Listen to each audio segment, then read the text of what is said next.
This is for the leaders, the visionaries, the hope bringers, kindness instigators.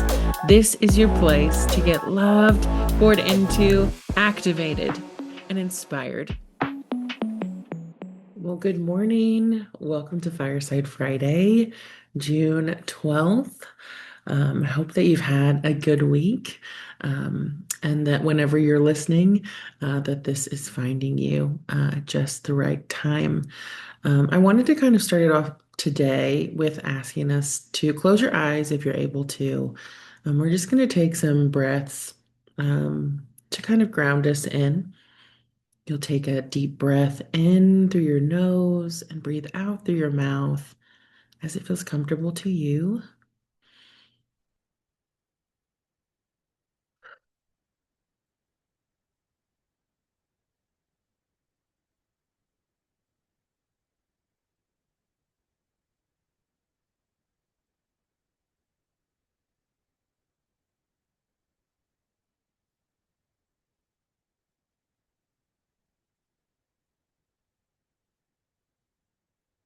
And if you can, if you're able, just keep your eyes closed as you listen, just for the start here.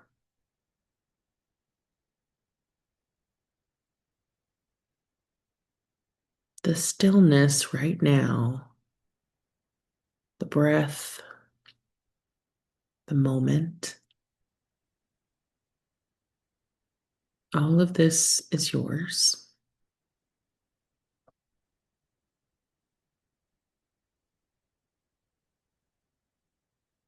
The life that you're inside of right now belongs to you.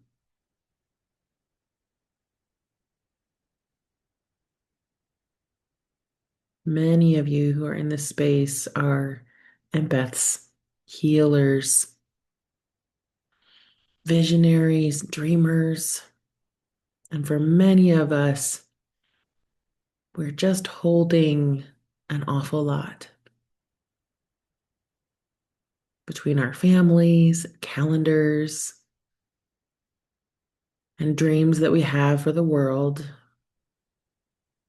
There's a lot happening right now in the collective on top of all of those things. And here in this moment, I just felt like we needed to be reminded that we can return to the sacredness of the connection with our very own breath, our own life, our own attunement at any time that we choose.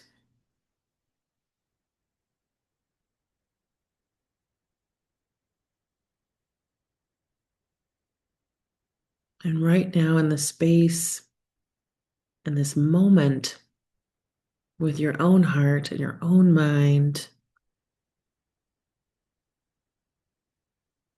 the question is, what's the truth in me that needs some allowance? What's the truth in me that needs my attention?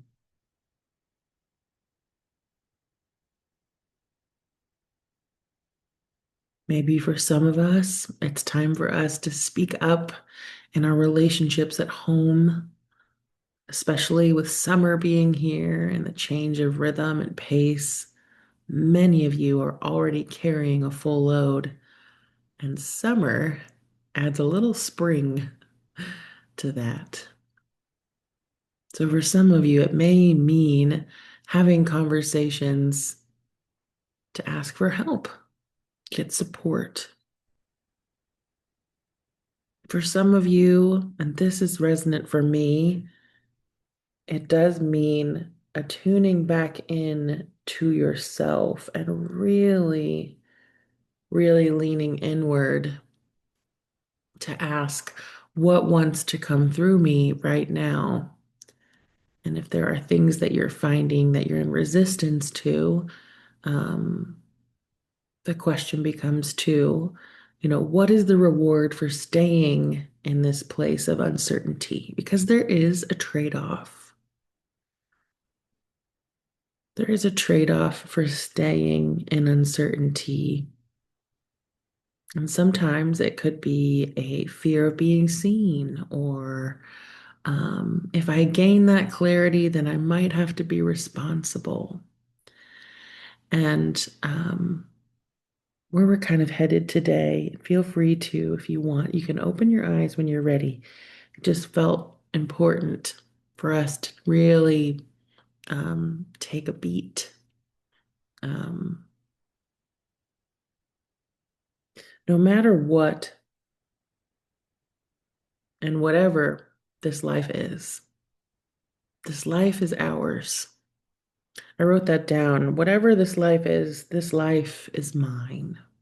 That was the first thing I wrote this morning as I was leaning in for Fireside. It felt like a reminder that no matter what is happening in the world or in our community or in our home, that each and every moment actually first and foremost belongs to the relationship that we have with ourselves. And a lot of times too, there's just a lot that we go through in our relationship for many, many years where it's not conscious or it hasn't been made present. And so sometimes when we're not willing to have the conversations, we're not willing to move past the uncertainty, or we feel like we need to stay in a pattern or a place um, that that feels more honoring to the past version of who we are instead of the expansion that we know we desire to step into. There are trade-offs there. There are trade-offs. And this isn't meant to make any of us wrong for the season that we're inside of. If you're feeling any of that shame or that self-judgment, which has been me a lot this week, judgment for how I'm feeling because I don't like it. I was telling a friend yesterday, I was like, meh. And I know in my head, there were all of these things going off around. There are so many reasons for you to have joy. There are so many places for you to find inspiration, to create that. But there was still something in me that needed the meh. That's okay too. It's okay for us to allow ourselves to feel fully into the spaces that we're inside of. And a lot of times, too, when we will allow that, when I stopped judging myself for it and gave myself exactly what I was wanting, I moved right through it. It's just an interesting dance that I'm constantly observing in myself too of what is this moment producing in me?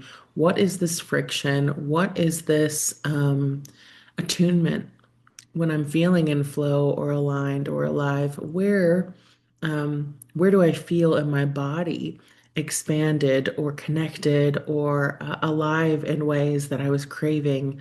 And a lot of times too, when I've been in resistance, when I will pay attention to what happens when I do the thing that maybe I have been resistant to or in um, hiding from at different times.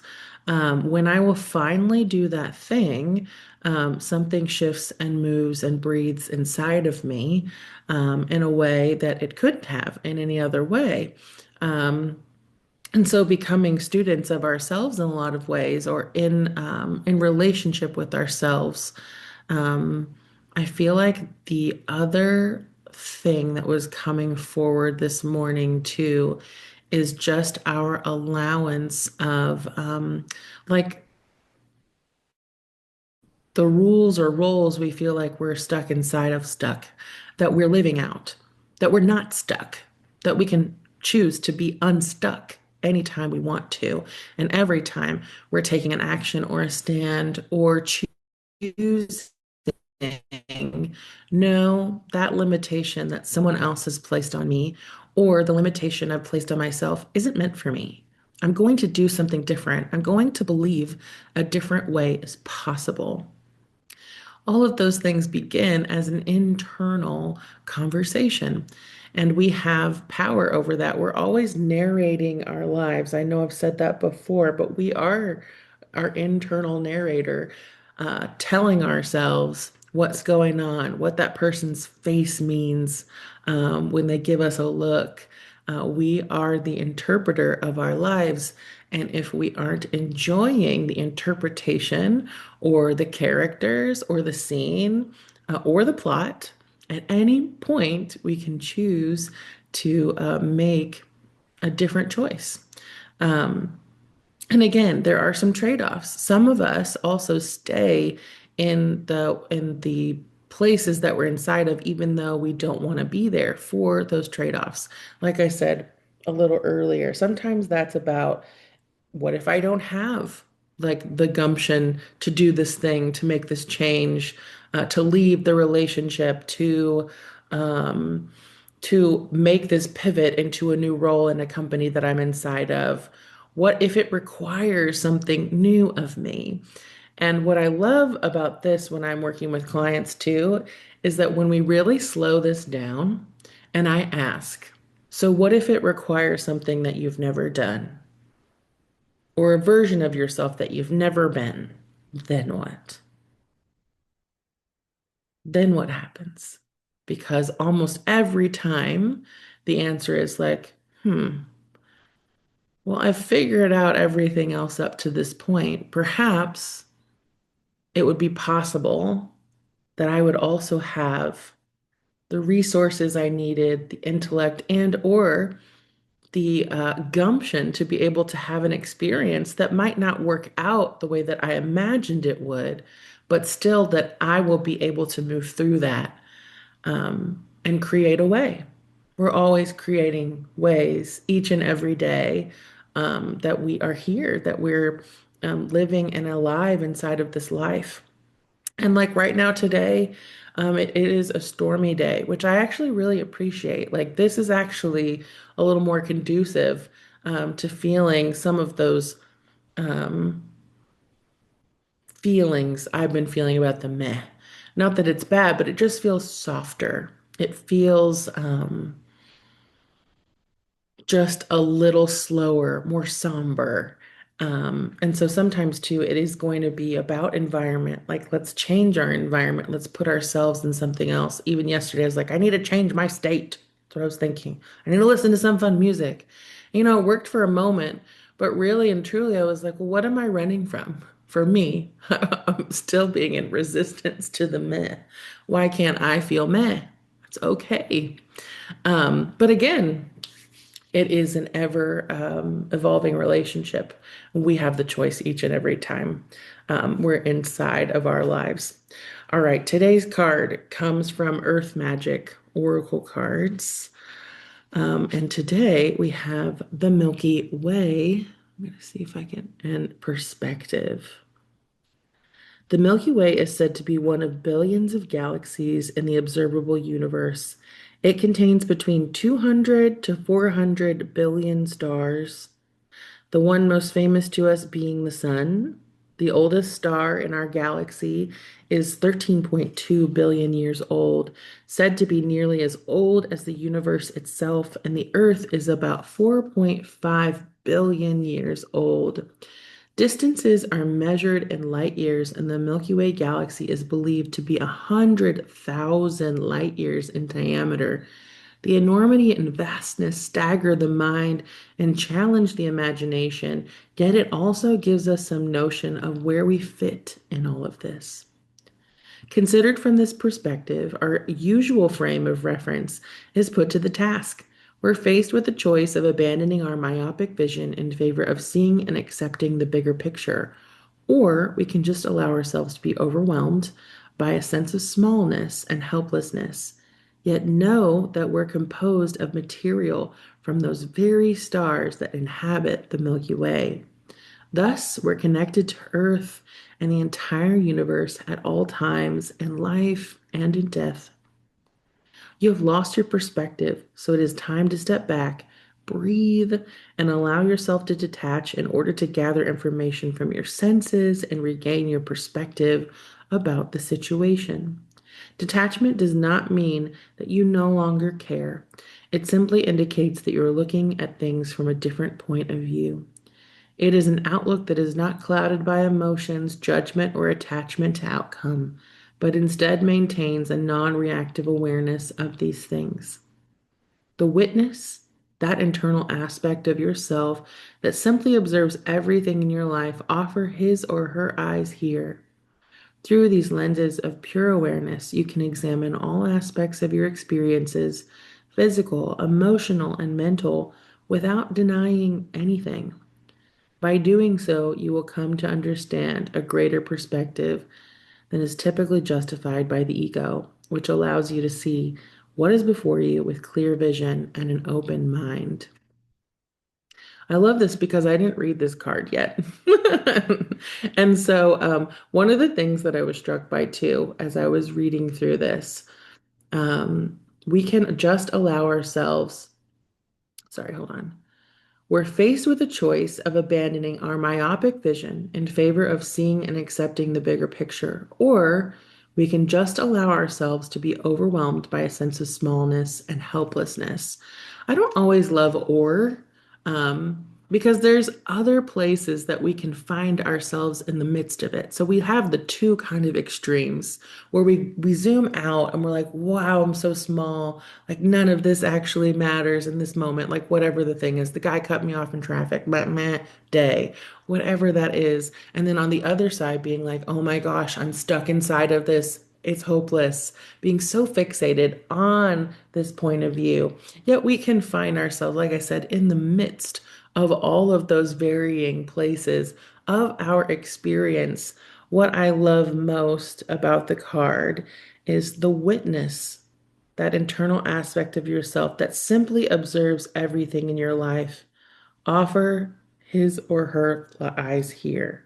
Through these lenses of pure awareness, you can examine all aspects of your experiences, physical, emotional, and mental, without denying anything. Without denying anything, even the things that we come upon or we notice in ourselves that maybe we don't love. This is also part of our experience, our relationship with ourselves. And usually, too, the parts of ourselves that we don't like or we push back on or we want to, not that thing.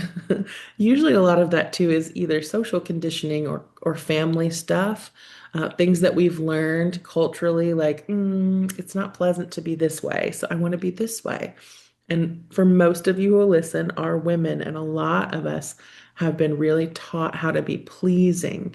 So, another level of this, and for me, myself too, that is part of this, of the allowance of the witnessing of ourselves beyond the judgment, um, without denying anything, is that a lot of us too were tried to, and still even now, we want to be liked, we want to be the good girl, whatever that looks like.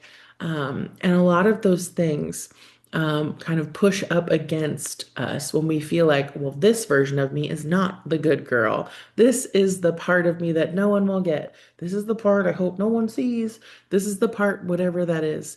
But really and truly, every time we make space for those parts of ourselves to be in communion with us without denying anything, is when we understand parts of ourselves or experience parts of ourselves that just need that witness.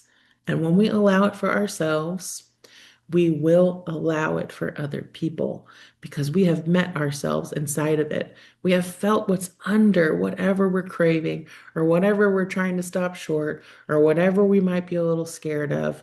Because really and truly, when we start making that space to witness, when we turn on a little light, when we light a little fire there and make space to listen, to be with those parts of ourself, we also transcend that rigid role that we're trying to inhabit that our soul really doesn't like. We don't like being trapped in something that feels so mono. Sometimes, too, though, that mono has felt, again, safe. That's what people expect of me.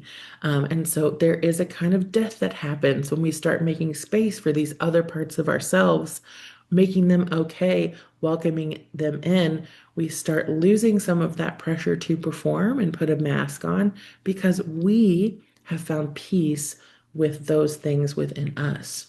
And we don't feel the pressure to perform anymore because then again we've made space around that little light of flame to be a witness and to understand each other. There was this other thought too that feels important to share.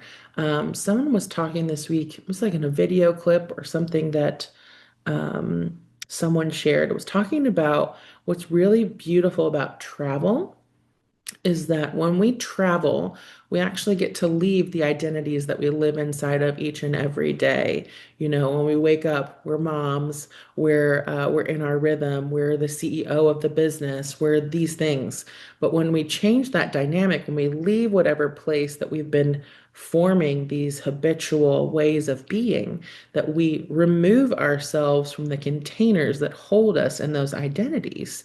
And when we actually shift and are allowed to go somewhere else, we become different people because they didn't ask for that identity from us. Still, some of those things come through, but that it shifts. Even something about like, well, right now I don't have to be a mom because I'm away with the girls for a weekend, or right now I'm not running a business. I just get to be present, whatever the thing is for us, that identity gets to shift. And I feel like the reminder here today, too, is that you don't have to travel anywhere to do that. That just is also a conscious choice. We can remove some of those things. We can test those things out. We can witness how we are in different ways, seasons, and variations if we're willing to try them on for ourselves. And willing to allow ourselves that experience. But even if that feels a little too wide, like take yourself on a field trip in town. Like you don't have to go somewhere, you don't have to expend a lot of money. But who would you like to be for a day? Try that on, see what it feels like. See if you meet parts of yourself too that you're like, oh, I like this version of Mabel. Maybe you give yourself an alter ego, see what that looks like play and allow yourself to know different parts of you that maybe also want to come forward and meet you and will also be part of um, that creativity that you might be craving right now that feels important. Some of you are creative or desiring more creative outlooks or outputs, and you don't feel like you have time or space. Well, try putting on a little or make a list of like a little character you might play for a day. See what that feels like. See what, or even wearing something that you wouldn't normally wear or order, or try something on that's different. Um, because I really feel like a lot of the time we want something really big to transcend or change or challenge or create like this burst. And a lot of times, too, again, what would happen in the allowance of just doing something a little different, allowing the meh to stay a little while, um, putting on, like I said, a different outfit that you haven't worn in years, or trying a different color that you've never tried before, seeing how you feel and move through the world or what it creates in you, because there's always that conversation happening. All right. Well, I'm trying to make sure too. Is there anything else? The other thing too, any kind of right now, if you're feeling tight, or like things are fractured, or that like the twists and turns of life that are happening or headed your way, um, like, if you treat them like they're burdens, then they will always be burdens. But again, if we can change some of the frame of reference, or even why do I want it to be a burden? Where did I learn that change is a burden? Where did I learn that change was scary or uncomfortable? There could be incidents where those things happened. There could have been memories. There could be family stories. Really slowing some of those things down and identifying also, too, well, how would I like for this to feel? What would I like to embrace? What would I like to feel in this moment instead? And where can I create that for myself? And if there's fear, right, too, it's just also a matter, in my opinion, of kind of giving things faces. A lot of times when we're scared of something or the unknown or that change, it's because, again, we might wonder, do I have what it takes? Will this be like the last time? Um, I can't go through that same thing again. Whatever the pieces are, and really slowing that down and sitting with yourself and asking, is that the truth? Can I really not handle this thing? Can I really not figure that out? what might happen, and what might happen too if I moved in this direction, if I allowed this, if I wore that different outfit, what might that open up for me? I don't know. Maybe I'll experiment with it. Maybe my soul's like, maybe we'll try that on. Maybe we'll try that little thing that we wanted to try. Or we saw Sabrina do it, and so like, let's do it. Whatever it is, whatever's coming forward, whatever wants to play with you in these moments is meant for you. And again, we're always, whatever this life is ours. So let it be yours. You are the author, the narrator. Um, like, what do you want this to look like? You have so much creative play and freedom at your fingertips at all times. So I'm sending you so much love. I'll see you next week.